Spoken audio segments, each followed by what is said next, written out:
شفاء لروحي وحبل المتين ورحمة قلبي وحصن الحصين. شفاء لروحي وحبل المتين ورحمة قلبي وحصن الحصين. وأمن حياتي وخير الدليل إذا تهت يوما مع الحائرين. فقرآننا هدينا والحبور وبشر يسلي الفؤاد الحزين. وفي الليل عند احتلاك الظلام سيبزغ منه الضياء.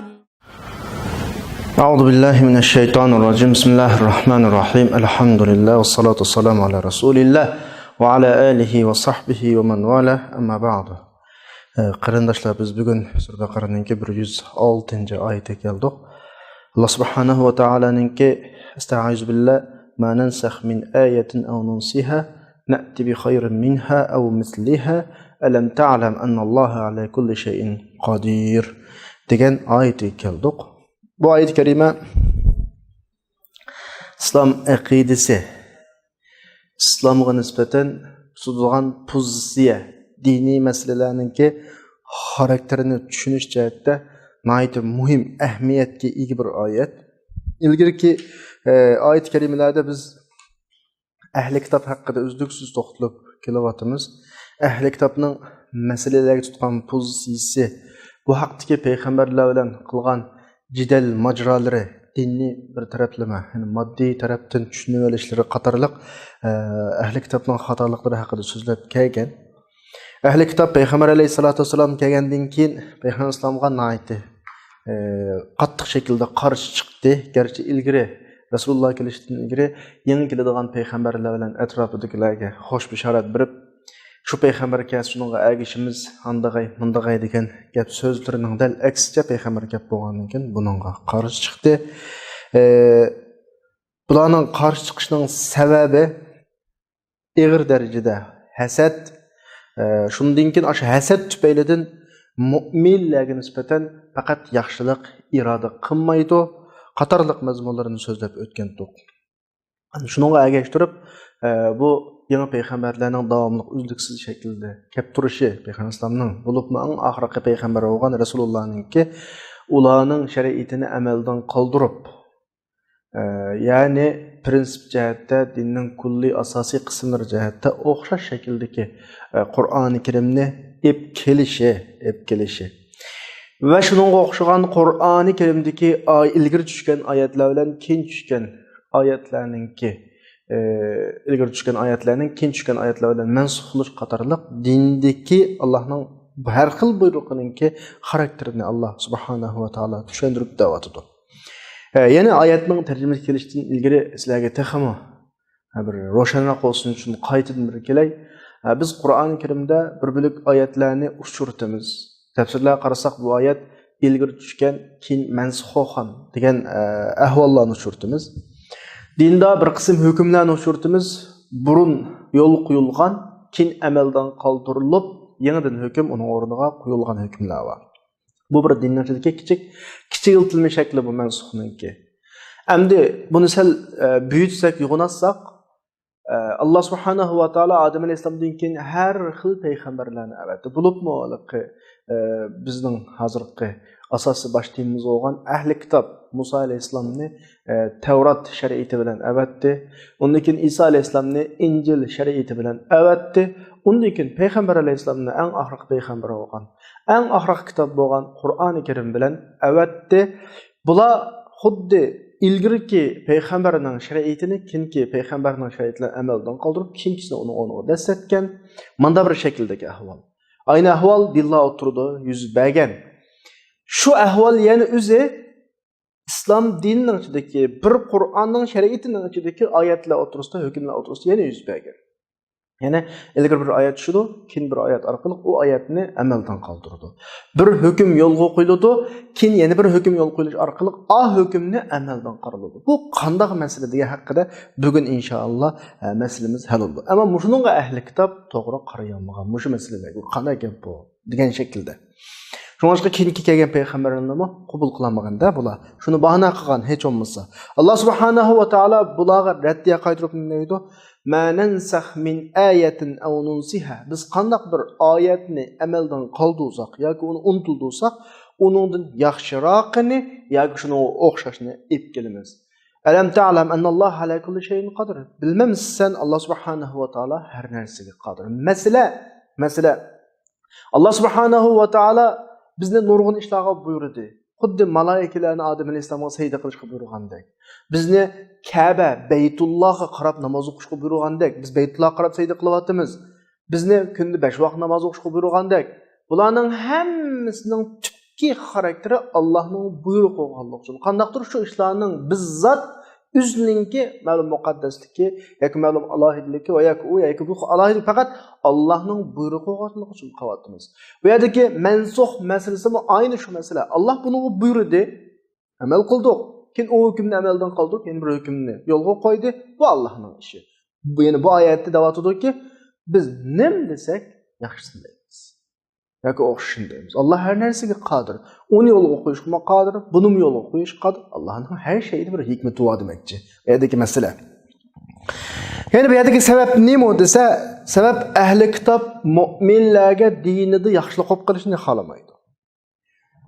Chunki bular payg'ambar alayhissalom olib kelgan shariatninki Musa alayhissalatu vasallam din kelgan Rasulullohning zamonasigacha qilib qolgan shariatning yaxshi ekanligini ko'rdi bular, his qildi bular. Musa Isa alayhissalom olib kelgan shariatning Rasulullohning zamonasida buningdan Rasulullohning shariatining yaxshi ekanligini his qildi.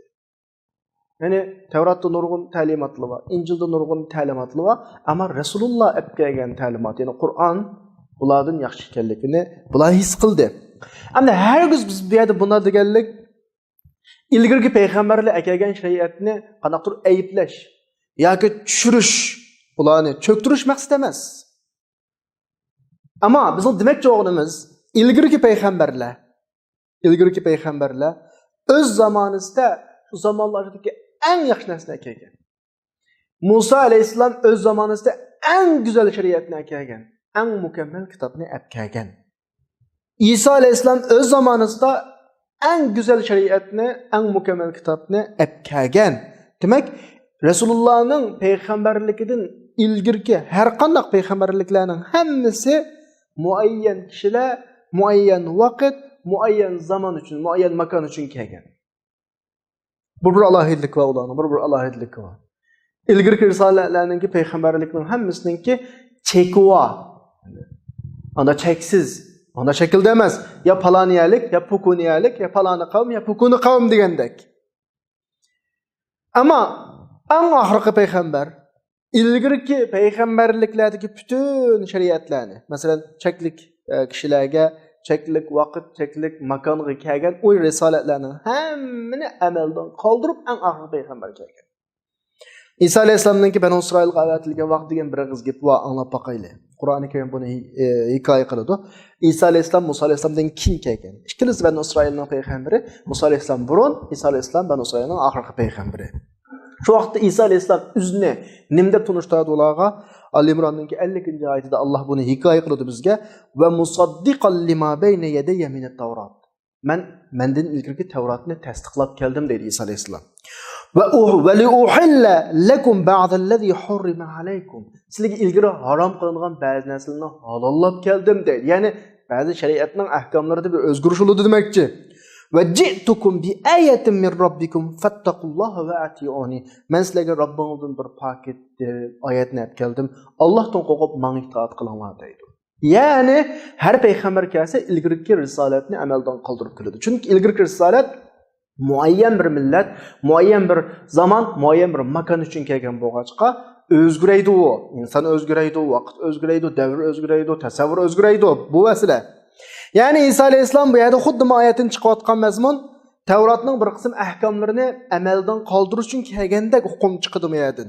Banu Isroilga ilgari Alloh harom qilgan bir qism haromlarni halol qilib kelgandek hukm chiqadi. Endi Rasulullohning masalasiga kelsak, Rasululloh payg'ambarlarning eng oxirgisi. Yaxshilikning hammasi Rasulullohga berilgan. Chunki Rasulullohning dini butun dunyo uchun qiyomatga qadar qilib qolgan manda shaklda avatilgan. Bu bir alohidlik va ilgari payg'ambarlardan o'xshamaydigan tarafi bu. Mana yuqoridagidek ilgirki payg'ambarlarga iymon etganlar yangi bir payg'ambar kelsa, bir yaxshilikdan bir yaxshilikqa o'tgan. Musa alayhisolamning ergashchilari Isa alayhisolam kelgandan keyin buningga ergashgan bo'lsa, bir yaxshilikdan bir yaxshilikqa o'tgan bo'ladi. Ikkilisi yaxshilik uningki. Ya'ni shu payg'ambarliklar, shu vazifalar o'rtaqlashadigan bir nuqtalar va mushu nuqtalarda bular yaxshilikdan yaxshilikqa qana qiladi, o'tkazadi. Ya'ni o'rtaq nuqta qaysi payg'ambarliklarning o'tirida Adem alayhisolamdan tortib payg'ambar alayhisolamgacha butun risolatlar, butun payg'ambarliklarning hammasining o'rtaqlashadigan nuqtasi aqidaga munosabatlik tarafi. Chunki avvalan va oxiran Alloh bir, Alloh vahid, Alloh ahad, Allohning malaikatlari ayni jannat, do'zax, oxirat hukm hammasi ayni masala. Shunga aqidaga munosabatlik masala butun o'rtaq masala. Hayot manhajiga munosabatlik masalalardandir. Yaxshilikda ancha-muncha ziyodalik bo'ladi. Chunki vaqt o'zgarishiga ergashib, davrning o'zgarishiga ergashib, makonning o'zgarishiga ergashib, ba'zi masalalar o'xshamay qoladi. Musa alayhisalom davrida yashaganlarning hayot uslubi boshqacha bo'lishi mumkin. Isa alayhisalom davriga kelganda bu uslub ozroq o'zgarishi mumkin. Tabiiyki, Isa alayhisalom kelgan shariatda ilgirkilarning hayotiga berilgan bir qism belgilamalar niye kelganda ozroq o'zgaradi. Chunki hayotning talabi u. Shunga ma davridagi odamlar yaxshilikdan ma yaxshilikqa yetkelgan bo'ladi. Bu anadan yaxshiroq chiqishi tabiiy, chunki ma'lumning hayotiga mos qildigini bu. Yani ahkomlarda, hayot munosabatlik masalasida bir qism o'zgarishlar bo'ladi. Payg'ambarlar bilan payg'ambarlarning o'tirida. Demak, men bir yakun chiqadiki, osmon risolatlarining hammasida, osmondan kelgan butun payg'ambarlarning ishlarining hammasida o'rtaq bir ishlar bor. Aqidaga munosabatlik, ummahatul fadoil qatorliq ma ishlarda payg'ambar bilan payg'ambarning o'tirida hech farq yo'q. Yani masalan, iymon masalasi, Alloh bir, yolg'iz, mutlaq kamolilik Allohga oid degandek aqida masalalari o'rtaq masala, uningda hech payg'ambarda farq yo'q. Alloh o'zi pok, sifatida pok, zotida pok, butun ish harakatlarida pok. Buning hammasi risolatlarningki buningdagi oladigan miqdori o'rtaq. Hech egiz, hech pastlik yo'q buningda. Chunki butun payg'ambarlarning tashabbusi, tavsiya tutmagan yo'li bu. Ammo hayot masalasiga kelgan vaqtda, hayotning taraqqiyot o'zgarishlariga kelgan vaqtda ilgari bo'lmagan, ilgirki asrda yuzlanmagan bir bo'lik masalalar bo'lishi tabiiy. Chunki davr almashib turadi, inson almashib turadi. Biz yuqorida deganimizdek bir payg'ambarlik, bir risolat o'zining aqidiy qimmat qarashidan qilib qoladi degan taqdirdami? Masalan, Musa alayhisalom olib kelgan ta'limot Isa alayhisalomning davrida qilib qoladi degan taqdirimizdami? Isa alayhisalom olib kelgan ta'limot Muhammad alayhisalomning davrida qilib qoladi degan taqdirdimi? Undan keyin kelgan hayot masalalariga keyingi asrlarda, o'zining keyingi asrlarda yuzlanalishi mumkin emas. Chunki o'zgarib turdi. Illaki islom dini, payg'ambar olib kelgan din yuqoridagilarning hammani o'z ichiga olganda, chunki bu din ilgirki dinlarga o'xshash xarakterda emas. Ilgirki din biz bayatni deb o'tdik, muayyan bir millat uchun kelgan. Bu millatniki muayyan bir tasavvur bo'ladi, mijoz xarakter bo'ladi. Muayyan zaman uchun kelgan. Bu zamonda yashash bir uslubi bo'ldi ma'lum bir xil. Tabiiyki dindagi ishlar shuni asos qilib turib keladi. Endi payg'ambar alayhisolamning dini-chi, din eng oxirgi din. Ta qiyomatga qadar o'zgarmaydi, almashmaydi. Uning ustiga biz Alloh subhanahu va taoloninki tuvandagi so'zdan kimlarning nima deydiganligini bila olamiz. Sura Shuroninki 13-oyatida Alloh subhanahu va taolo biz ummati Muhammadiyaga xitob qilib turib deydi: "Shara'alakum minad-din ma wassa bihi Nuhan والذي أوحينا إليك وما وصينا به إبراهيم وموسى وعيسى أن أقيموا الدين ولا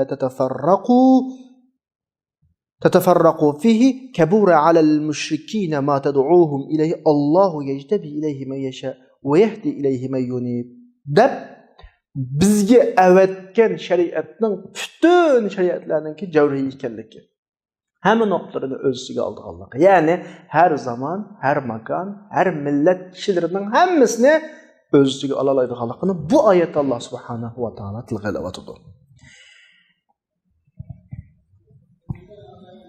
Yani biz bu bütün peygamberlerinki Adem Aleyhisselam'dan tatip ta hazırga kadar hemmenin cevherini ma şeriatte Resulullah'ın epkelgen şeriatida bizge mucessemledi degan bu gepimiz bir noktaga merkezleşken bo'ladi. U olsa osmon risolatlaridagi muqim prinsipal bir ishlar var.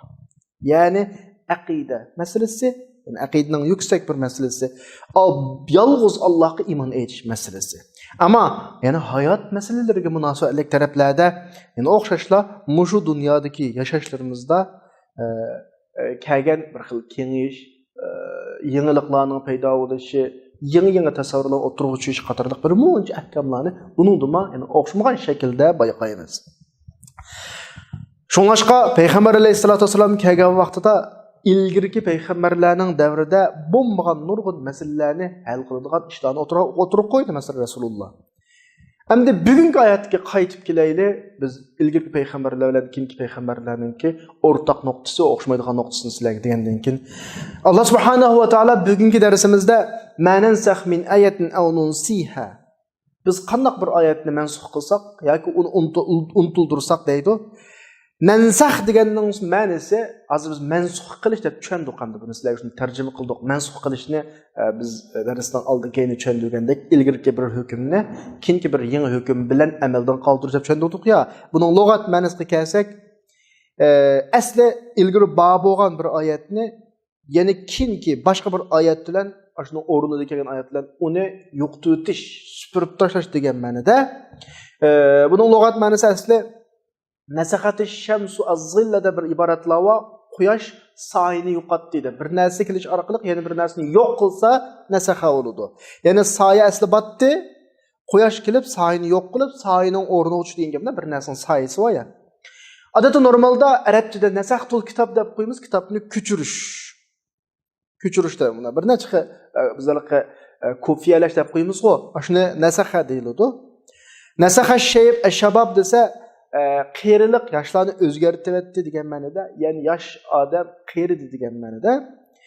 Demak, nasaxaning ma'nosi bir narsani bir narsaga ko'chirish, bir holatni bir holatga o'zgartirish ma'lumot ma'nosi. Ammo bu yerdagi ma'nosi bir oyatni keltirib, ilgirki bir oyatni qana qilish, amaldan qoldirish. Ma oyatni o'rniga qo'yish degan ma'noda. Shu oyatga yana aw nunsiha yoki unutildirsak deganning bir qancha xil ma'nosi bor. Yani Alloh subhanahu va taolo bu yerda insonning ba'zi sahvallik o'tkazganligi, ba'zi g'ofil bo'lib qolganligini maqsad qilishi mumkin. Masalan, kallasidan ketib qoladi, ba'zi kallasini ba'zi narsalar unutilib qoladi. Yoki uni boshqalarga tashlab qo'yib, o'zi ketkizib qo'ydi. O'limalar bu haqda bir qancha xil ixtilof qilgan, o'xshamagan ko'z qarashda bo'lgan. Buna o'xshamagan ko'z qarashni bu yerda unutildirsak degan mazmunda o'xshamagan ko'z qarashning chiqishining sababi chunki ba'zilar bir mulohizlarni kallasiga shunday akiladi, yana ba'zilar yana bir mulohizni akiladi, ikkilisi haqni o'ylaydi. Ulamolarning bu xil aning amulayisi, baning mamulayisi ikkilisi maqsadi mushu oyatda to'g'rini tepish, shunga o'xshamagan ko'z qarash chiqdi bu yerda. Endi biz kelib Qur'oni Karimda mansux masalasiga kelaylik. Bir kishilar Qur'onda mangu mansux yo'q deydi. Ben bu ayetni tushundim şekilde. Mansux degan avval bir oyatni yoki bir hukmni tushirdi. Undan keyin yana bir oyat yoki yana bir hukmni tushirib, ilgari tushgan oyat hukmni amaldan qoldirdi. Mansuxning men tushundigan shaklimi? Mushuni ulamolar yo'q Qur'onda deydi. Nimishqa? Chunki mansux degan masalaning keyin oydinlashishi. Mansux bor deganlik Allohga bu masala keyin oydinlashdi deganlik. Oydinlash degan ma'nosi nima desa, avval bir hukmni akilsa keyin uni tatbiqlab beqib, bu hukmninki bu masalaga qarshi turish, masalaga yuzlanishdan kamchilik isbotlanib, hukm almashtiriladi. Bu insonlarda bo'ladigan ahvol. Bir ishni qilib boqamiz, aplashmay qolib qolsa, yana bir ish qilamiz. Mansuxni bu ma'noda aytgan vaqtda Allohga nisbatan mahol deydi. To'g'ri? Nauzubillah. Allah avvalan oxiran hamma ishlarni biladi. Qandoqdir Alloh bir hukmni yo'l qo'yib qo'yib bizda toza aplashmay qolib qolsa, yana bir hukm yo'q qilganda ish bo'lmaydi. Biz deymizki tabiiyki bu sizlar degandek bu ma'no rad qilinadi. Ham Alloh subhanahu va taolo bu xil hukm bilan mansux va Qur'onni deyish bu xato. Ammo biz deymizki mansux degan gap masalaninki kin oydinlishi deganlik emas, bidat deganlik emas u. Agar asli degandek Alloh bir hukmni yo'l qo'yib o toza aplashmay, ammo bo'lmaydi ekan deb uni amaldan qoldirib yana bir hukm yo'q qiladi. Ma'nosi bo'lmaydi zodi, aniqla. Ammo mansux unda ma'noda emas.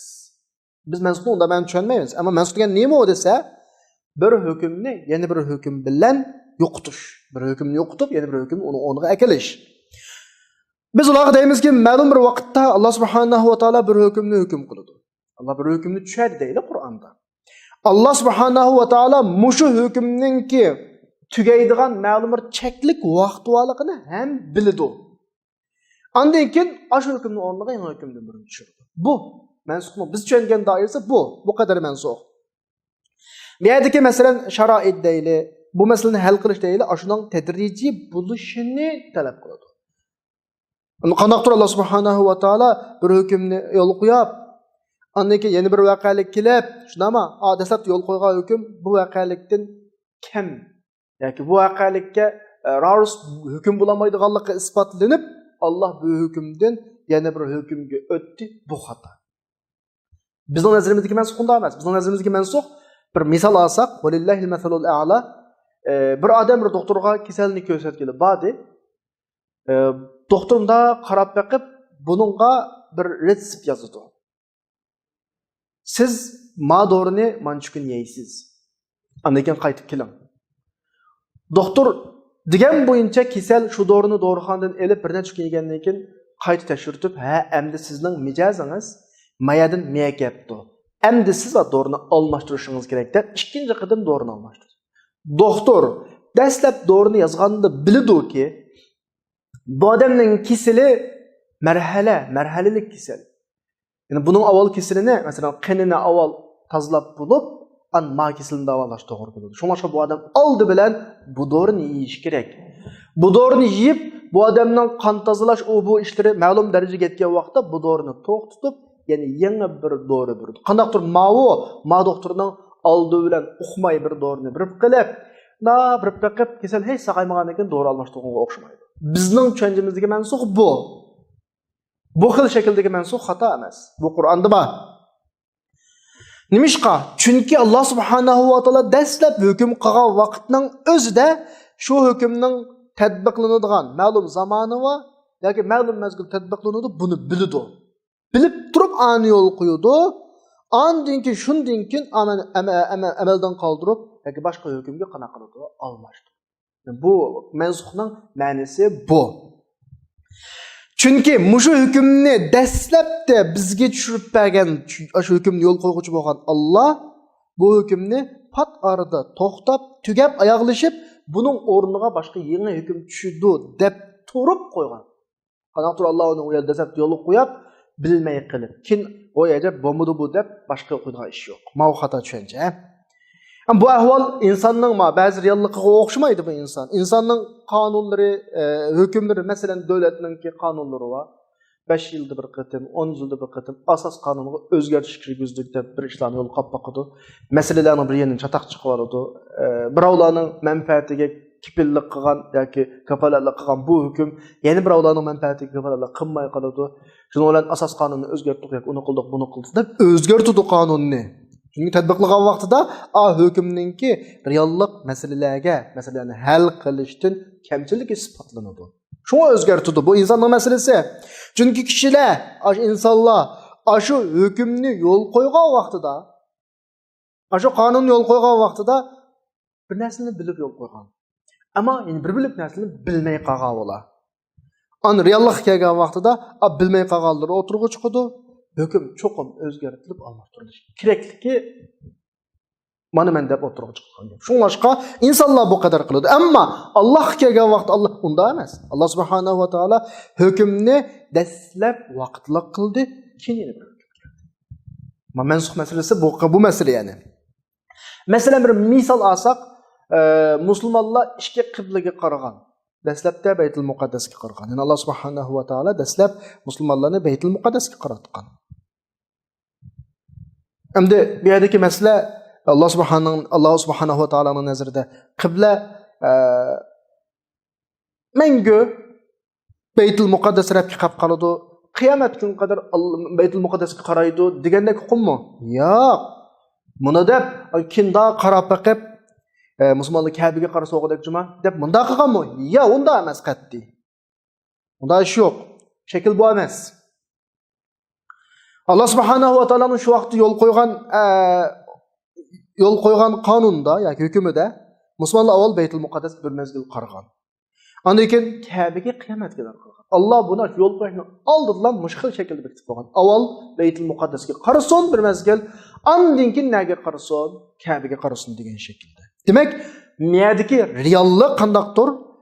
Hüküm yo'l qo'ygan Allohni qiblani Baytul Muqaddasdan Kabe'ga o'zgartirishga hech qisqa ahvol yo'q. Chunki Kabe'ga qarasin nima bo'ldi? Baytul Muqaddasga qarasin nima bo'ldi? Hech qanday bir farqsiz ish.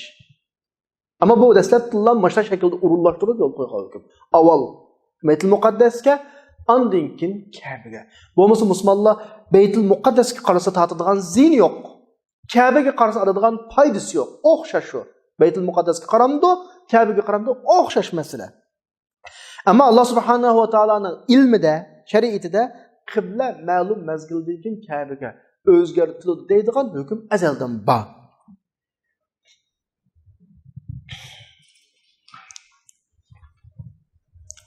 Balkim buning iymoniy bir nishoni shunday bir shaklda avval Baytul Muqaddasga, ondan keyin Kabe'ga o'zgartirilgan bir nishon bo'lishi mumkin.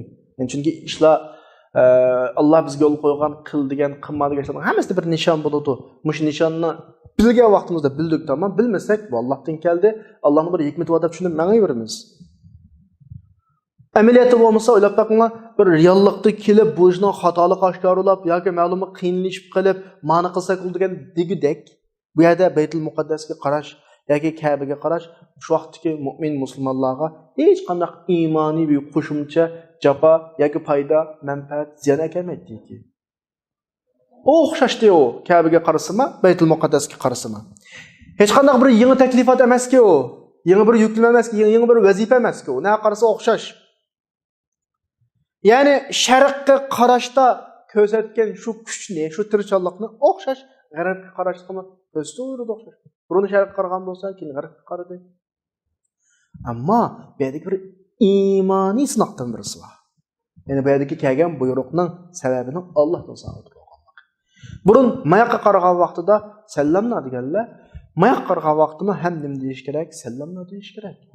Allah Baytul Muqaddasga qara degan vaqtda shayga qaradik, masalan, Kabe'ga qara debdi, Kabe'ga qaradik. Bu yerda hech shayning mustaqil muqaddasligi yo'q. Muqaddaslik nima? Allohning buyruqi. Bizga nisbatan na Baytul Muqaddas, na Kabe o'xshash. Ya'ni muhim bo'lgani buyruq. Agar Alloh bizni Kabe'ga qaramay boshqa bir daraxtga qarab namoz o'qi degan bo'lsa, o'xshash qaraverdik. Masalan, Alloh subhanahu va taolo malaikalarni Odam alayhisalom sayda qilgan vaqtda Odam alayhisalomning o'zining bir muqaddas bo'lganligi uchun yoki malaikalarning bir ulug' bo'lib ketganligi uchun sayda qilgan emas ular. Allohning Odam alayhisalomga sayda qilish buyrug'i kelganligi uchun ham sayda qilgan. Masala Odam emas yerda.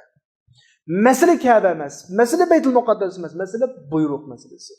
Qil dedi, qildi. Bu masala. Alloh subhanahu va taolo Kabe sharifni zimindagi bir uy, bir masjid qilib tanladi o'ziga. Kabening o'rnini musulmonlar nazarida oliy qildi masalan. Qanaqdir u Ibrohim alayhisalom kelgan, payg'ambarlar kelgan, kishilar haj qilgan bir o'rin bo'lganligi uchun emas. Bu noqtadan emas. Ammo uning maqomi Allohning Baytulloh bo'lganligidan, Allah uni o'ziga tanlaganligidan ulug' bo'lyapti bizga nisbatan. Qolgan hech uning moddiy tarafida o'xshash silingan toshli boshqa odami bor. uyanın tupraqı başqa oladi. O'xshash faqat Alloh o'ziga haram qilib bekitib, o'ziga o'y qilib bekitib, o'zining masjidi deb bekitganlik sog'inlik uchun lamashada, shuni belgilab berganlik uchun uya ulug'. Zaminning butun masjidlar Allohning uyi, ammo bu Allohning xalqi tanlab uy qilgan. Ammo masjid Alloh o'zi tanlagan, Allohning o'zining tanlashidan bo'lgan birdan-bir Allohning uyi Baytul Ka'ba yani. Shunlashqa Allohning xalqi tanlagan masjidlarning hammasininki Allah o'zi tanlagan o'sha masjidga qarash kerak. Butun masjidlar shu masjidga qarash kerak. Endi bu yerdagi o'zimizning gapiga kelsak, eng chong iymoniy sabab buyruqning Allohdan sodir bo'lishi bizning iymon turtkimiz bo'lishi kerak. Iymon cho'rlaydigan orbitimiz bo'lishi kerak ekan. Yani biz Allah'tan muşu buyruq sadır oldu mu? Muşu buyruqqa erişiş bizge qanachaqda vacib buludu degan nokta kalımız gelgende Allah'tan sadır oldu mu? Erişimiz onun dünyavi sebepleri nime? O mu? Bu mu? Ne için? Sürüşte kınmasdan madem bu buyruq Allah'tan sadır oldu biz erişimiz degan bir nam sebep oluş gerek. Nime için bundan kıvatsa? Allah kıl dedi. Yeterlik mi şu? Nime için 5 vakit namaz okuysa? Allah oku dedi. Nima uchun 40 bir zakat berib atsa? Allah ba dedi. Nima uchun haj qilish jafot atib? Allah qil dedi. Mana bu bizga nisbatan yetarli bir sabab bo'lishi kerak. Masalan Allah subhanahu va taolo kunda namoz 5 vaqt dedi. Biz uning sababini izlab, bu nimishqa 5 vaqt deb uni kamiltili ortiqlab o'tmasdan buni ijro qilishimiz kerak. Yani biz o işini kılmazdı, onun sebebini izlemezsin, onu bu demezsin, beş namazını okuyuruz, sebep Allah dedi. Zakat mı şu, rozu mu şu, hac mı şu, nimde bir gün tamak yemeyse, Allah yeme dedi. Nimde şunca Iraklığa verip hac kılıp gelirse, Allah kıl dedi. Bunu olsa yeterlidir. Allah'ın itaati, Allah'a olan ibadet bu şekilde tamamlanır. Ama bir yerdeki kıblinin özgürtüş meselesi mi? Del Allah'a olan imani itaatinin bir sınak şekli. Allah subhanahu wa ta'ala her yerde var. Birov kelib, nimishqa Ka'baga qarashlar diyemaydi. Allah faqat Ka'bada borma diyemaydi. Biz deymiz ki Allah her yerde var. Ama bizni Ka'baga qarashga buyurdi. Shunlashqa biz Ka'baga qaradik. Chunki biz Allah her yerde bor deb o'ylaymiz. Lekin Allah qo'ygan, Allohning buyrug'iga qo'ygan itoat bizning qiblimizning Ka'ba bo'lishini taqozo qiladi. Allah her yerde bo'lsa-mu, buyruq Ka'baga qaradi. Bu bizga nisbatan yetarli. Belki mesela bu noktadan biz yukarıda çengelimiz olsa ama belki Ka'ba'nın o xil şekilde özgürtülüşü bizge nispeten ayetinin mensuh felsefesini bilişi mümkün. Mişqa desanlar her qandaq bir şarait, her qandaq bir vaqalik yoki her qandaq bir mahfi olgan bir narsalar o'tirib chiqishi mumkin vaqtning o'tishiga ergashib, ya'ni Baytul Muqaddasga qarash qiyin yoki nurg'un masalalar bor va undan boshqa bir sabablar bor degandek bir xil gaplar hozir qadar bo'lmadi hozirga qadar. Ammo qibla Baytul Muqaddasdan Ka'baga qana qildi o'zgartilishi, ya'ni Alloh subhanahu va taolo musulmonlarning bir mezgil Baytul Muqaddasga qarab, undan keyin qiyomatga qadar Ka'baga yuzlanishni iroda qilgan bo'lishi mumkin, xohlagan bo'lishi mumkin. Misha kelgan vaqtda biz bir narsalarni deyalaymiz. Sel turib Abdurmid deydi bu gapni. 15-16 oy atrofida, 16 oy atrofida deymi? Son aniq esimda qolmabdi. Musulmonlar Baytul Muqaddasga qaradi. Biriyaning qibla bo'lishi demak, qalbimizda shu yerga nisbatan bir muqaddaslik, hurmat paydo bo'ldi demak. Baytul Muqaddasga 15-16 oy atrofida, shu atrofida musulmonlar qibla qilib qarab namoz o'qigandan keyin Ka'baga qaratildi qiyomatga qadar. Bu yerdan xuddi bizga bir mesaj berayotgandek. Oxirgi din bo'lgan islom, oxirgi risolat bo'lgan islom risolati, payg'ambar alayhisolamning risolati ilgirki butun samoviy adyon dinlarning hammani o'z ichiga oladi. Chunki Baytul Muqaddas shu vaqtdagi mayli yahudiylarning yoki xristianlarning o'zining hammasining qiblasi hisoblanadi. Dinlar muqaddas dinlar, samoviy dinlarning hammasining mujassamlangan joyi u. Masjidul Aqsa hammalarga nisbatan muqaddas. Musulmonlarning dastlabki bir mezgil u yerga qarashining o'zi islom dinining shu ilgirgi dinlarning hammasiga sahib chiqqan amaliyotda. Bu dinlarning hammasining eng oxirgi to'g'rilovchisi, tasdiqlovchisi, to'g'risini to'g'ri, xatosini xato degisi buni men demakchi islom bu yerda. Shuna bir maqsad bo'lishi mumkin. Ya'ni Beytul Muqaddasning sohibi kim o? Musulmonlar. Qaysi zaman bo'lsin Beytul Muqaddas musulmonlarga oid deganda bir masaj bo'lishi mumkin. Demak, endi o'zimizning gapiga kelsak, mansux bo'lgan har bir oyat Alloh subhanahu va taolaning ilmida, Allohning bilishida muayyan mazgil tatbiqlanadi, ondan o'zgartiriladi deydigan bir ahvol bo'ladi buni. Qandaqdir dastlabda tushib, keyin amaldan qoldirganda unday olmaydi, toza moslashmaydi degandek. Ya'ni mansux bo'ladigan hukm, shu mansux bo'lish oladigan vaqt, undan keyin keladigan hukm, mushlarning hammasi Alloh subhanahu va taolaning nazarida ma'lum ve ezelden tartiblam iniq bekitilib bo'lag'liq, hatto dunyo yaratilishning ilgirisidan bekitib bo'lag'liq. Bu bizning mansux nisbatan tutgan aqida ko'z qarashimiz. Masalan, Alloh subhanahu va taolo bu yerda bizdan shu nuqtaga Baytul Muqaddasga avval qaratib, undan keyin Ka'baga qarash orqali bizning diqqatimizni bir nuqtaga chekish mumkin. Bayat men dedim. İslam bütün dinlarning hammani o'z ichiga oladi. Baytul Muqaddas islomning muqaddasatlarining birisi bo'ladi degandek bir nuqtani bizga bildirish uchun shunday qilishi mumkin. Baytul Muqaddas kimga oid? Musulmonlarga oid deyish mumkin bu yerda. Shunga Alloh subhanahu va taolo o'zining rasuli Muhammad alayhisolamni Makkadan Baytul Muqaddasga sayr qildirdi. Madina bir ish bor. Mansuxdan boshqa. Nima uchun? Baytul Muqaddas islomdagi, Baytul Muqaddasning islomdagi, ya'ni Baytul Muqaddasning islomda muqaddasligi va Baytul Muqaddas Allohning nazarida muqaddasat, ulug' o'rinlarning birisi deganni isbotlash uchun. Shunga dastlabda Baytul Muqaddasga birinchi qibla sifatida qaratish musulmonlarni 15-16 oy shu yerga qarab namoz o'qishi shu sababdan bo'lishi mumkin. Undan keyin Alloh subhanahu va taolo qiblani Ka'baga o'zgartirib, mangulik musulmonlarning qiblasi qilib berdi. Bu nuqta bo'lishi mumkin yani. Yuqoridagi ahvollarni tushungan bo'lsak, oyatning o'ziga qaytsak, manan sahmin ayatin aw nunsiha na'ti bi khayrin minha. Biz qanday bir oyatni amaldan qoldirsak ham, yuqorqi misollar bilan nurg'un gap sal kengayib ketdi. Gapning o'ziga kelsak, qanday bir oyatni amaldan qoldirib yoki uni unutildirsak, uningdan yaxshiroqini keltiramiz deydi. Ya'ni Alloh keng yo'l qo'ygan hukm cho'qim bizga nisbatan yaxshi. Ya'ni bu yerdagi amaldan qoldirish Alloh subhanahu va taolo ma oyatdan yaxshiroqini akilish orqali yoki shu oyatga o'xshash oyatni akilish orqali bo'ladi.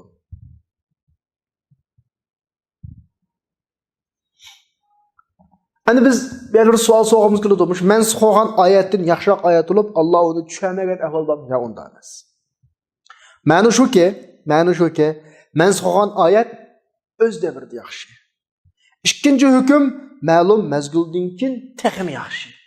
O'z davrida yaxshi-di, ma'u davr kelgan vaqt kelgan vaqtda texim yaxshi. Bir hukm meyladi orqali Qur'on orqali tushdi. O'z vaqtiga intayin mas keladi. Keyin u amaldan qoldirildi, keyingi vaqtga ma'u anından bakroq mas keladi. Amaliyotda ikkilisi, mayli mansux bo'lgan olsun, nasx olsun, mansux olsun, ikkilisi o'z davri, o'z hukmlarida yaxshi. Alloh subhanahu va taolo Sura Al-Imronning 102-oyatida ya ayyuhallazina amanu taqulloha haqqa tuqati va la tamutunna illa va antum muslimun deb ey mu'minlar Allohdan haqiqiy ravishda qo'rqinglar dedi. Allohdan haqiqiy ravishda qo'rqinglar bak cho'ng gap bu-chu. Allohga loyiq ravishda qo'rqinglar degan gap. Allohga loyiq ravishda kim haqiqiy taqvo bilan olsin? Bu tasbu. Haqiqatan qiyin. Shuning bilan oyat tushgan vaqtida sahobalar deyishdiki, aramizdan hech kim Allohdan haqiqiy ravishda qo'rqolmaydi. Biz inson degan ojizlik va Odam alayhisolamning bolalari biz. Xamsut emgan yerimiz va Allohdan haqiqiy ravishda qo'rqolmaymiz. Ya'ni saqlanolmaymiz nurg'un ishlardan. Shuning bilan fattaqulloha mastata'tum degan oyat tushdi. Sura Tag'obunning 16-oyati. Endi qalalg'iningcha qo'rqing dedi. Oyatda haqiqiy ravishda qo'rqing dedi. Yani Allohga loyiq qo'rqing dedi-da. Ma oyatda qalalg'iningcha qo'rqing dedi. Endi Allohdan haqiqiy ravishda qo'rqish bu bir yaxshi ish. Allohdan qilalg'incha qo'rqish bu yaxshi ish. Ammo ikkisining qaysi yaxshi? Tabiiyki, haqiqiy ravishda qo'rqish qilalg'incha qo'rqishdan yaxshi. Ammo Allah subhanahu va taolo ma oyatda, hozir bugungi oyatda biz undan yaxshirog'ini keltiramiz. Bu nima gap bo'lsa? Bu yerda zidliqda bir narsa chiqdi-da. Ikki oyat bor. Allohdan haqiqiy ravishda qo'rqinglar, oldida tushgan oyat. Keyingi oyat qilalg'incha qo'rqinglar. Bu ikkisini kimdan so'z Allohdan haqiqiy ravishda qo'rqqa yaxshimi yoki qilalg'incha qo'rqqa yaxshimi desa, hammadan javob berdiki, haqiqiy ravishda qo'rqqa yaxshi deydi. Lekin bugungi oyatimizda biz bu oyatni mansux qilsak, undan yaxshisini keltirib, keyingisi yaxshi deyapti. Ammo ma ikki oyatning oldinqisi yaxshi chiqdi masalan, javob bizning beradigan javobimiz bu nima gap desa, biz buni nisbatan deymizki, siz bu oyatni Allohning maqsadini tushunmay qolibsiz. Birinchi oyatdagi Allohdan haqiqiy ravishda qo'rqinglar degani, ikkinchi oyatdagi qilalg'incha qo'rqinglar degani, ikki zoti qaysi yaxshi desa, biz deymizki, bu yerdagi bizning qatoga oladigan, qaraydigan nuqta natija. Qaraydigan nuqta natija. Bir narsani baholamoqchi bo'lsak, avval natijasi haqida bahs qilamiz. Biz avval natijasini qarab boqaylik. Tamam, biz bu masalani tushundirish uchun bir misol olaylik. Ya'ni kallamizga taxmin tushunish uchun bir misol keltiraylik. Valillahil masalul a'la. Bizning ikki tarafimizda ikki dona do'kon bor. Bir savdogar, yana birisi ikki savdogar bor-da. O'ng tarafimizdagi mal savdogar bir malni 50% foyda sotadi. Zodi bir maldan 50% foyda chiqmasa, yani 50 so'm foyda chiqmasa sotmaydi. Ana yana bir savdogar bor. Shu malning o'zini 15% foydaga sotadi. Neticede nima bo'ladi? Sizlarcha kimdan so'rasam, ma'ning tatqini yaxshimi yoki ma'ningmi desam, tabiiyki ko'p sonliq odam 50% foyda sotsa yaxshi emasmi deydi. Ammo natijasi qanday bo'ladi? Qarab boqaylik. Kishilarning hammasi tabiiyki 15% sotgan odamga 100 minut istaganlarini shu savdogardan oladi. 50% sotgan savdogar to'g'ri yuqori foyda oladi. Cho'ng foyda oladi. Ammo 15% sotgan savdoga har malda az oladi, lekin sotilgan malninki ko'plik bilan, ya'ni eng oxirgi nihoyatdagi foydani uchun oladi. Mao har maldan 50% foyda olaman deb kunlikka 2 ni 3 ni sotishi mumkin. Ammo Mao 15% foyda oladi deb 15 ni sotishi mumkin. Har malda olgan foydasi ma'no cho'ngroq taqqigan bilan, voy 50% foyda olsa cho'ng foyda oldi ekan degan bilan mana 15%dan olgan foydasiga eng oxirgi hisobda yetmasdi. Natija bu qadar yani. Endi oyatga kelaylik. Allah birinchi oyatda Allohdan haqiqiy ravishda qo'rqing. Bu buyuk natija, bu buyuk bir ish bu. Agar shunda qo'rqalgan odam o'zining amalida zot ajoyib cho'ng bir yaxshilikni hayotida qo'lga keltirgan bo'ladi. Ammo u Allohdan haqiqiy ravishda mayda az cheklik ishlarni qila oladi, qo'rqish. Belki uzun davom qilmasligi mumkin, ya davom bo'lmasligi mumkin. Bir qism ishlarni qila oladi uni. Unda o'g'an ekan endi biz mushu nuqtadan bayatdan qolgan nuqtadan selishtirsak, buning zot Allohdan haqiqatda qo'rqqan tarafi intayin buyuk taraf endi. Ammo tatbiqlanadigan ishlar cheklik bo'ladi. Hamma ishni qilib bo'lmaydi. İnsan ojiz inson. Ammo fattaqulloha mastata'tum degan oyatning mazmuniga kelsak, bu taqvolikni qila oladigan darajaga to'xtatdi. Noğandikin tabii ki qabul qilingan ish ko'p bo'ladi-da. Ajri garchi har ajri oz bo'lsa-mu ko'p bo'ladi. Aningdami kunlik ishlarning hammasida qudratimiz yetkincha Allohdan qo'rqsak, ishlarimizning hammasida Allohdan qo'rqgan bo'lamiz, qudratimiz yetkincha. Ya'ni ish ko'p bo'ladi. Allohdan haqiqiy ravishda qo'rqadigan ishlarning soni oz bo'ladi, lekin savobi ko'p. Ma'ning savobi oz bo'ladi, lekin soni ko'p bo'ladi. Shunday vaqtda umumiy natijani solishtirgan vaqtimizda ajri büyük ammo soni oz cheklik bo'lgan ish, ajri oz soni ko'p bo'lgan ish, yaxshilik qaysi yaxshilik hisobda tabiiyki har birisining ajri oz bo'lsa-mu soni ko'p bo'lgan amallarning umumida yine eshib ketadigan gap yani. Yani o'zi oz savobi ko'p ishlardan o'zi ko'p savob az ishlar yana eshib ketadigan gap. Chunki Allohning haqiqiy ravishda qo'rqqan ishlardan ya 5 qila ya 10 qila. Kudreti yetkince, kılalığınca Allah'tan korkuduğu aç degen çeksiz undamda adamın hayatıda 24 saatlik hayatına hemmesi kıgılıdı bunu. Her işte eğer biz Allah'ını unutup kalmasak, her işte Allah'ını murakabe kılıştın, şu ışkı nispeten Allah'ın ölçümünü seliştin, kudretimiz yetkince her yer bir gap var. Bütün işlerimizin hemmesi şu xil iş oldu. To'g'ri, her işte köp ecir alamayız ama hemmini seliştirsak bunun ecri köp oldu. Bu noktadan Allah'tan hakiki korkuş, hakiki ravishda korkuş bilan kudreti yetkince qo'rqishninki oxirsizda ummatga beradigan ajr savobi ma'lum ko'p bo'ladi. Bu nuqtadan yana bugungi darsning mazmuni. Ya'ni biz qachon bir oyat ma'nan sahmin ayatin aw nunsiha na'ti bi khayrin minha degan qandaq bir oyatni amaldan qoldirsak, uningdan yaxshisini keltiramiz degan ikkinchi oyatning yaxshi bo'lishi yana shu. Yani fattaqulloh masata'tum ummatga foyda kelishda bu yana yaxshi chiqadigan gap yani. Yani demek hem de yukarıki ayet yani özünün yaxshi ayet bilan amaldan qoldirildi degan gap. Gerçi zahirsi unda ko'rinmasin. Çünkü Allah'tan haqiqiy qo'rqish, qudrati yetgancha qo'rqishni yaxshi, lekin umumiy yaxshilik bobi kelgan vaqtda qudrati yetgancha degan oyatdagi yaxshilik u cho'ngroq yaxshilik hamda. O ko'p bo'ladi oxirgi natijada. Ondan keyin biz kelaylik oyatning shu bugungi oyatning oxiriga. Biz qanday bir oyatni amaldan qoldirib, unutildirsak, uningdan yaxshisini keltiramiz degandan o'tdikki, endi aw misliha. Ya'ni biz o'xshini keltiramiz deb bir oyat yana keldi. Ammo bu yerda bir qism ulamolar sal turib o'tgan. Ya'ni Alloh subhanahu va taolo bir oyatni uningdan yaxshiroq oyat bilan mansux qilishi tamoman mumkin. Bu aqlga tushunish, ya'ni biz tushuna olamiz buni. Ammo bir ayetni özgü o'xshash ayet bilan amaldan qoldirsak ne hajati bor? Aldidagi mazmun tushunishlik. Bir ayetni ma ayetdan yaxshiroq ma ayet bilan amaldan qoldirish. Tamam bu tushunishlik. Ma'noda yaxshi bo'lgandan keyin tabiiy yaxshini ma bandlarim qilsin debdi. Ammo bir ayetni özgü o'xshash ayet bilan amaldan qoldirish demek ne demek bu desa? Yani amaldan qoldirgan ayet, ilgari kelgan oyatlar o'xshash bo'la olsa, nimishqa amaldan qoldirildi bu yerda? Nimishqa mansux qilinadi deyilsa, biz deymizki, yana bir masala misol keltiramiz buningga.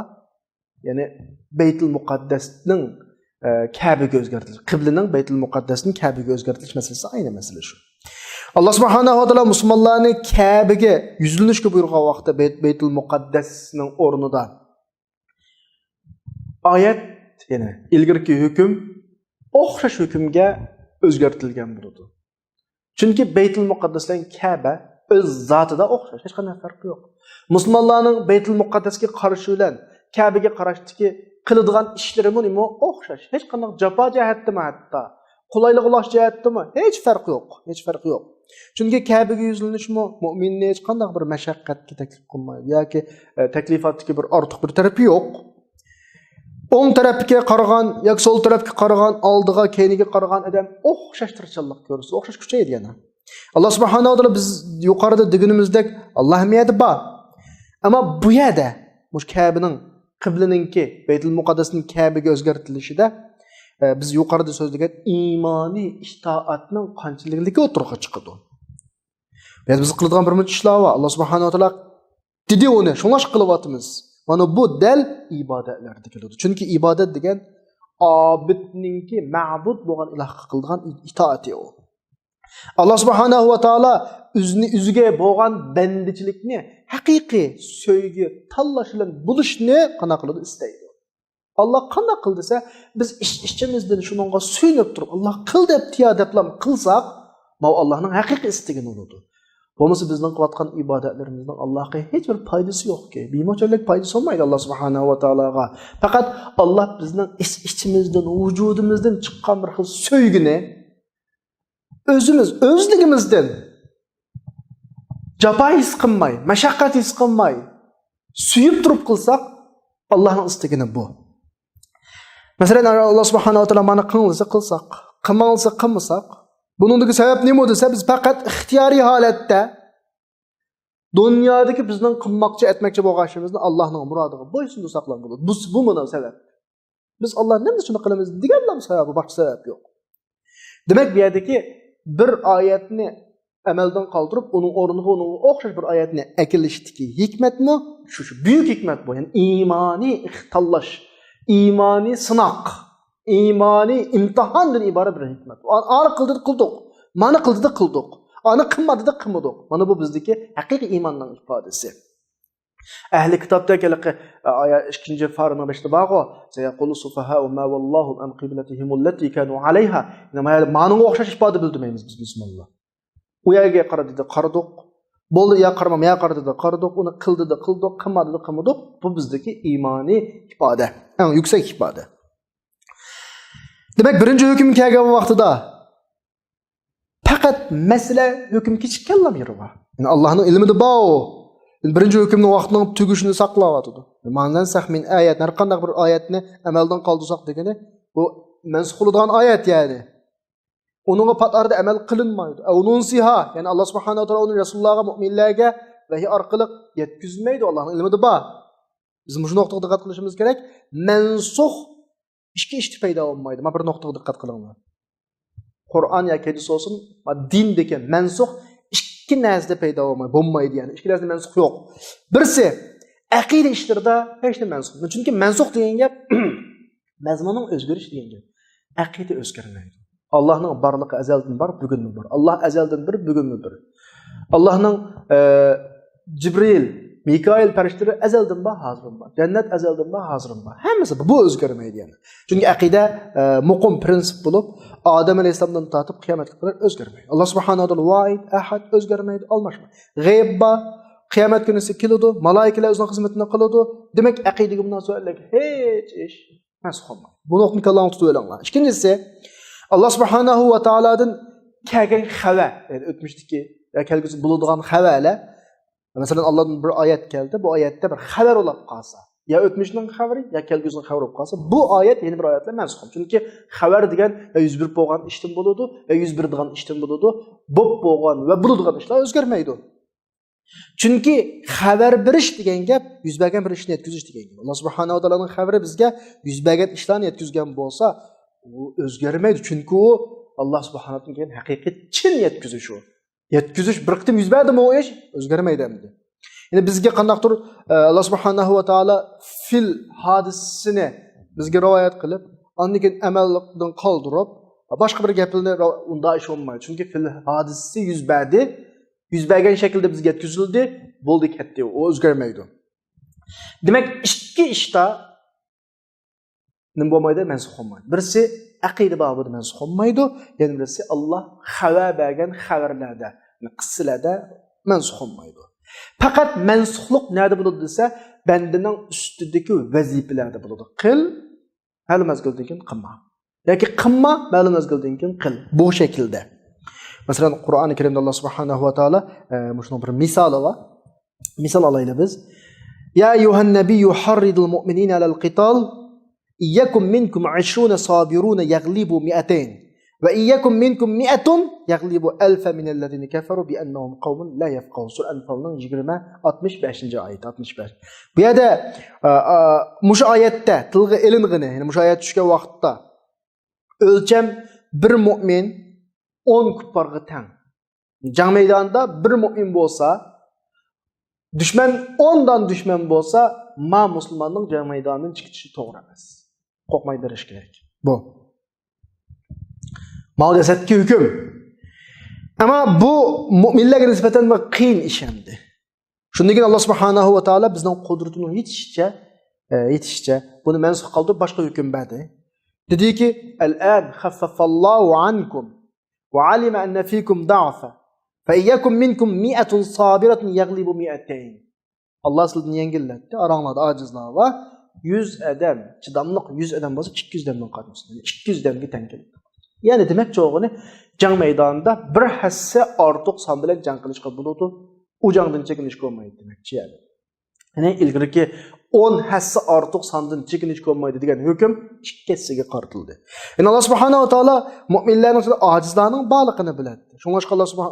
Shunga mu'minlarning birisi onidan bilan urushib uni yengishi tas. Şunun bu hükümni yengil müminler qadırılıdığan bir yaxşılıqqa yetkidi. Bir mümin ikki kuffarning ustidan g'alaba qilish kerak yani.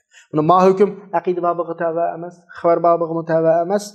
Bu faqat ahkam, hüküm. Onun başka yeni bir misal alsak, Kur'an-ı Kerim düşken dastlabki vaqtda ayol kishi zina qilib 4 odam guvohlik qilsa, buni o'yga sulab qo'yadi. O'lguncha o'yga chiqmaydi. Bunun jazosi shu oldu. Chunki eski mijozi odam deganni sirtga chiqarsa, ya'ni askilik qiladigan gap. O'yda saqlaydigan gap buni. Bu Sura Niso'ning 15-oyatida "Vallati ya'tinal fahishata min nisaikum fastashhidu alayhinna arba'atan minkum" degan oyatda bu ahkam bayon qilingan. Aniq islom tarqilib qalblar iymonga to'lgan vaqtida yangi bir qonun tushdi. Yangi bir tashriq. O'simi ya rajm qilinadi yoki bo'lmasa to'qmoqlanadi. Yani bu ikki hukmning birisi burun hukm amaldan qoldi. Birinchi hukm tushgan vaqtida, ya'ni ularni sulab qilingan hukm chiqqan vaqtda, ikkinchi hukm Allohning ilmida bor. Allah dastlabda ani bilmay, na'uzubillah unda emas. Allah biladi hammani. Avval mavjudsun, aniga mavjudsun. Shu shaklda Allah uni taqdir qilgan. Bu nima degan gap desa, chunki oyatga qarasak, oyatning oxirida nima deydi? Ayollar zina qilib 4 odam guvohlik qilsa, bularni uyga sulab qo'yinglar, vafot topqanga qadar yoki Allah ularga boshqacha yo'l bergan qadar deb yana bir xil hukmning bo'lishiga bir yo'l qo'yib qo'ygan Alloh aytadi. Ma hukmdan boshqa yana bir xil hukmning bo'lishiga bir ishorat va oyatda. Biz shuni tushunamizda hamda. Ondan keyin yana fa'fu wasfahu hatta ya'ti Allohu bi amri. Sura Baqaraning 109-oyatida bir oyat bor. Mishadama bo'ldiqinglar, afu qilinglar hatta ya'ti Allohu bi amri. Oldida fa'fu wasfahu bir hukm. Bo'ldi afu qilinglar dedi. Depolib hatta ya'ti Allohu bi amri. Allah o'zining boshqa bir buyrug'ini akab bo'g'icha degani, ya'ni bir hukm chiqib qolishi mumkin, ya'ni mansux qiladigan hukmni birisi kelishi mumkin. Bu bir ishorat ham, ya'ni mansux qiladigan hukmni keltirganligiga. Demak, bu yerda bir hukm bor. Allohning o'limida bir buyruq bor. Bor bo'lgan hukmni o'zgartirishni faqat keladi degandek bir ishoratda bu. Demak, xulosalasak, Alloh bizga avvalgi hukmni yetkazgan vaqtda keyingi hukmga bir fikr qo'ydi. Bir dona yuchuq bir ishorat berdi-da bizga. Nima deb desam, ma hukm oxirgi hukm emas. Yangi bir hukmdan birisi faqat tushidi deganning ishorati oyatga o. Ya'ni insonlarning qalblari insonlar Allohning birinchi hukmdan iroda qilgan irodasiga kunab munda. Ancha-muncha bir sal odatlangandan keyin ikkinchi hukm tushdi. Allohning buyukligining birisi, Allohning mashiyati, mirosda avval qirib qolgan ota-onaga berishni xolidi. Dediki kutiba alaykum idha hadara ahadakumul maut idha intaraka khayran alwasiyatu lilwalidayn wal aqrabin bil ma'ruf haqqan 'alal muttaqin deb miros masalasini dastlabda vasiyat dedi. Uni miros demay, topilaydigan vasiyat dedi. Miros hukmi rasmiy tushmadi dedi. Rasmiy hukm qilinib tushmadi. Chunki inson o'lsa, bu endi dadasi qulashtiradigan bir halqa bu. Ballar yana bir halqa. Bu nuqtadan shu ilgi ota-onasiga, ballarga menda birib topildi yani. Vasiyat shaklda mirosni halqilni berib uludi bir-birisiga. Endi hukmlar sal ko'ngillarda qaror elib Alloh buyurgan narsani ijro qilishga yuzlangan turgan siri, deganni qig'il turgan siri bu masalani Alloh farz qildi. Dastlabda vasiyat qildi. Chunki ko'pinchadan mol-mulkini ota-onasiga emas, ballarga qo'ydi-chu, burun, islomdan burun. Bu ota-onasiga ham deb ular ketdi deb ballarga birdi. Ya dediki, ota-onangni burun. Walil walidayni qarama, lil walidayni wal aqrabin in taraka khayran al wasiyatu lil walidayn. Ota-onangni burun deb vasiyat qildi, vasiyat shaklda. Ammo kim rasmiy bu farz bo'lgandan keyin miros farz degan shaklda bir dastlabda bir hukm, keyin ma'u amaldan qoldiradigan keskin hukm bo'ldi. Alloh subhanahu va taolo bu yerdagi masalani farzga aylantirdi. Hukm to'liqlandi shuni bilan. Bumi dediki, yusikumullohu fi auladikum lizzakar mislu hazl unsayayn fa in kunna nisaan fawqa sanatayn falahunna thulasa ma tarak deb Sura Nisoning 11-oyatigacha ota-onaga, onaga boshqa, dadaga boshqa eng oxirgi oyatning oxirisida faridatan minalloh degan bir oyat bilan faridatan minalloh bilan farz shaklda ketdi. Bu oyatdan oyatda vasiyatdi. Vasiyat degan ashtar qilinuvchi bo'lib qiziqtirish shaklda farz emas. Ma oyatda keskin farz qildi. Masala bir xil odatlanish masalasi. Demek ota-onaning mirasida, balaning mirasida aladigan, balasi o'lib qolsa, o'lib qolganning ota-onasining o'sha balaning mol-mulkidan elishi burun vasiyatdi. Xolisa ota-onasiga vasiyat qiladi, xolisa vasiyat qilmaydi. Keyin farz oldi. Burunqi vasiyat degani birinchi hukm, farz degani ikkinchi hukm, birinchi hukmni amaldan qoldirdi. Allah subhanahu va taoloninki bugungi darsimizning oxirisidagi alam ta'lam annalloha ala kulli shay'in qodir degani qanaqdir bu mansux masalasi, ilgirki dinni amaldan qoldirib yangi din keltirish yoki dinning ichidagi juz'iy ahkomlardan bir hukmni yo'l qolib qo'ygandan keyin bir hukmning keyindan olib kelish bu ishlarning hammasi Allah oldin bilib o'rnashtirgan masala. Bilmamsan Allah subhanahu hamma narsaga qodir. Yani her şey Allah'ın iradəsinin içine kiradi, Allah'ın kudretinin içine kiradi. Biz Allah subhanahu wa taala ma'lum asrga bir hükümni ekeldi, ma asrga ma davrga desek, bu en yüksek yaxshilik qiladi. Ammo shu hukm o'zining shu asrdagi, shu davrdagi vazifasini ado qilib bo'lgandan keyin keladigan yangi hukm yani yüksek yaxshilik qiladi. Chunki Allah her narsaga qodir. Her zamanға, şu zamanda bor bo'lgan kishilarga mos shaklda eng yaxshi o'g'inni akab berdi Allah subhanahu wa taala. Shuningga Allah subhanahu wa taolaning buyukligining birisi hükümlerini xabar şekilde keltirdi. Buningda xitob qildi, muxotabni şey qilib, "Ey palon islomda bunda qilinglar" dedi. Allah subhanahu wa taala Allah her narsaga qodir demay, nima dedi? Alam ta'lam bilmamsa dedi. Bilmamsa deb bizni nima qilib qo'ydi? Yani muxotabni nima qilib qo'ydi dedi. Yani chunki Allah subhanahu wa taala shuni jazm qiladi ekan. Shu masala aniqki anglaganlarning hammasi biz ma'adaymiz, Allohga itoat qilamiz. Mana bu biz balog'at grammatikada istifhom inkori deb qo'yamiz. Bunda emasmi degan gap? Ashta digizishni maqsad qilgan emas, ma'oyatdagi shakl shu. Shuni bilan bugungi darsimiz oxirlashdi. Inshaalloh darsimizning davomini kelasi soatda davom qilamiz. Va oxiru da'vana alhamdulillahi robbil alamin.